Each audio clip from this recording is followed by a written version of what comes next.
જામનગરના વિભાપર વિસ્તારમાં બાળકીના અપહરણના મામલે હવે દલિત સમાજમાં ભારે રોષ જોવા મળી રહ્યો છે।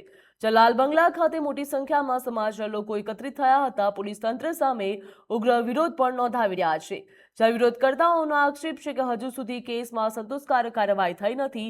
બાળકીને સુરક્ષિત પરત લાવવા, આરોપીની તાત્કાલિક ધરપકડ કરવા અને સમગ્ર મામલાની નિષ્પક્ષ તપાસની માંગ સાથે દલિત સમાજના આગેવાનો બપોરે જિલ્લા પોલીસ વડાને આવેદનપત્ર આપવા માટે પહોંચ્યા હતા। જ્યાં દલિત સમાજે પોલીસ સમક્ષ 3 મુખ્ય માંગણીઓ મૂકી છે।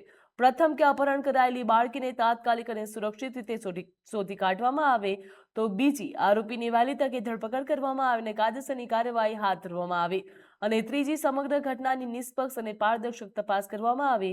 જ્યાં સમાજના આગેવાનોએ આક્ષેપ કર્યા છે કે તપાસમાં કોઈ અધિકારી અથવા તો કર્મચારીની બેદરકારી સામે આવશે તો તેની સામે પણ કડક કાર્યવાહી થશે। તેઓએ જણાવ્યું હતું કે કાયદો અને વ્યવસ્થા જાળવવી તેમજ જવાબદારી પોલીસની છે અને આવા સંવેદનશીલ કેસોમાં વિલંબ અસ્વીકાર્ય છે।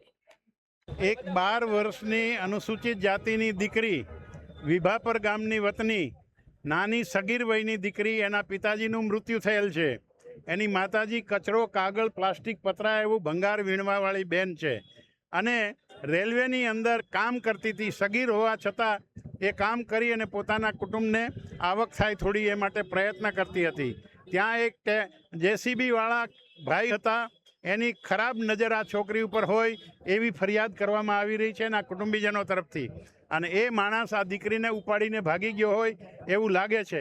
40 વર્ષની ઉંમરનો ઢગો છે, 12 વર્ષની દીકરી છે, કદાચ એને બળાત્કાર કરી અને મારી નાખી હોય એવું પણ બની શકે।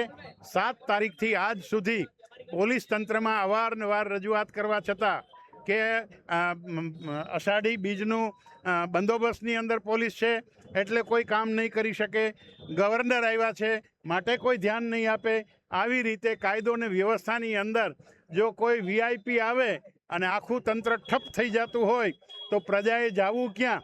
આ રીતે ગવર્નરનું બહાનું બતાવી અને આજે 10 દિવસ થયા છતાંય દીકરીની તપાસ કરવામાં આવતી નથી પોલીસ તંત્ર દ્વારા। આ બહુ ગંભીર બાબત છે। એના ઘેરા પ્રત્યાઘાતો અનુસૂચિત જાતિના આખા સમાજ ઉપર પડ્યા છે અને અત્યારે જામનગર જિલ્લા દલિત સમાજ તરફથી આ ધરણાનો કાર્યક્રમ રાખવામાં આવ્યો છે અને એ રીતે અધિકારીઓ પાસે જઈ અને રજૂઆત કરવા માગે છે।